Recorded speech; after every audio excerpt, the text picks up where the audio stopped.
Hello বন্ধুরা, তোমাদেরকে আজকে আমি আমাদের এই বীরভূম ডিস্ট্রিক্টে বিয়ের কিছু রীতিনীতির সঙ্গে পরিচয় করাবো। এটা হচ্ছে এখানকার গায়ে হলুদ পর্ব, যেখানে প্রথমে পুরোহিত, তারপরে নাপিত ফুল দিয়ে আশীর্বাদ করে এবং তারপর ডাল হাতে দিয়ে বলতে বলেছিল স্বামীর নাম করে যে তার ডাল নাকি খুব ভালো।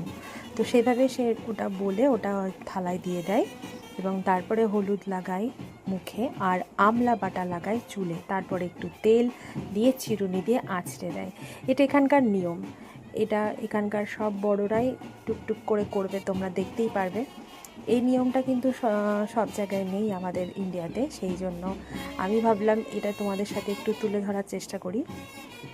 আমার বাপের বাড়ি রানাঘাট, নদিয়া ডিস্ট্রিক্টে। তো ওখানকার নিয়মের সাথে এই বীরভূমের নিয়ম কিন্তু অনেক আলাদা।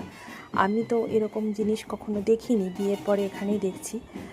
তবুও এই নিয়মটা এখানকার আরেকটু আলাদা, সেই জন্য আমি এটা তুলে ধরলাম তোমাদের সাথে, যাতে তোমরা সবাই দেখতে পারো।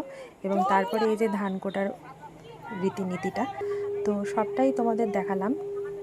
যারা জানো তারা তো জানোই, আর যারা জানো না তারাও একটু দেখে নাও। তো কেমন লাগলো আমাদের ভিডিওটা সেটা তোমরা একটু কমেন্টে জানিও। Thank you for watching.